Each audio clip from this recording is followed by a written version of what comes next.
Vous savez que le Mali, le Niger et le Burkina évoluent dans un cadre confédéral. À l'époque, mon arrivée avait pour objectif de remercier le peuple du Mali, du Burkina et de la Guinée pour le soutien qu'ils ont apporté au Niger lorsque la CEDEAO avait pris la malheureuse initiative d'agresser à travers les moyens militaires la République du Niger qui cherchait sa voie. J'étais venu affirmer à mon frère Assimi Goïta, à l'ensemble du peuple malien, notre gratitude et notre reconnaissance pour ces sacrifices. Parce que c'est un sacrifice et il faut le qualifier en tant que tel. Le fait de rentrer dans la guerre éventuellement si le Niger venait à être agressé. Depuis lors, nous avons évolué dans un cadre global en créant d'abord l'Alliance des États du Sahel le 16 septembre 2023, suivi quelques mois plus tard de la création de la Confédération États du Sahel, le 6 juillet exactement 2024 à Niamey.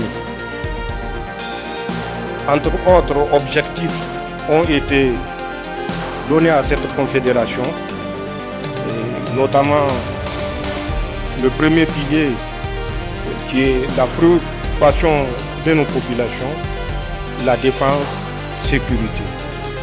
Deuxième pilier qui est celui de la diplomatie et un troisième pilier qui est celui du développement. Pour ces trois piliers, nous nous rencontrons à travers nos structures intermédiaires, soit c'est les experts, soit c'est les ministres, pour de temps en temps évaluer la distance parcourue, permettez-moi d'utiliser ce terme, les objectifs atteints ou à atteindre. C'est dans ce cadre que je suis présentement à Bamako pour essayer de faire le tour d'horizon avec mon frère Assimi Goïta. Un tour d'horizon qui inclut bien évidemment les trois domaines que je viens de citer.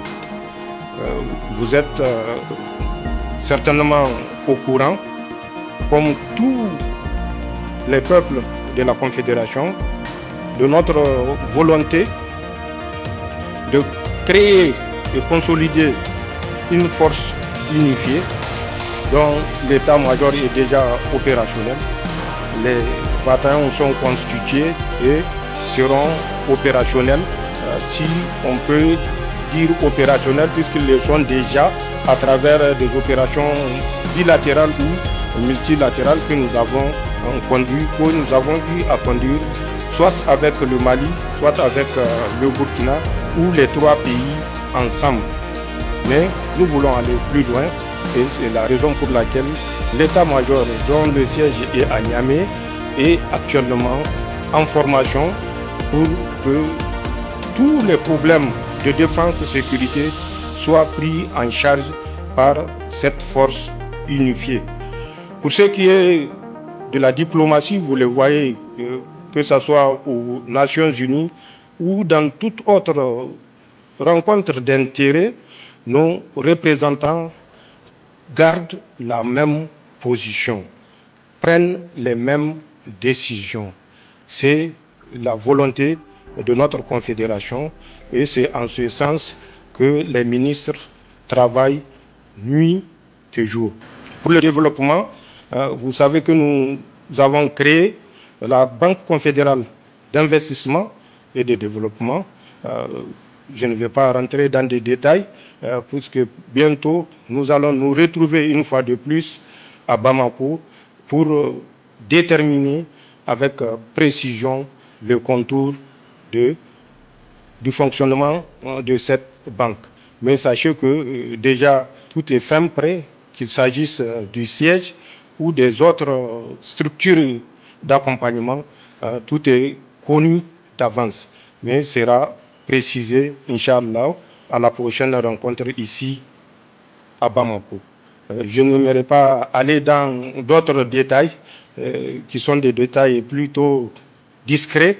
Donc il y a des domaines, bien sûr, qu'on ne peut pas évoquer ici, mais il y a des domaines d'intérêt que nous avons passés à revue et que, Inch'Allah, à la prochaine rencontre, vous saurez davantage.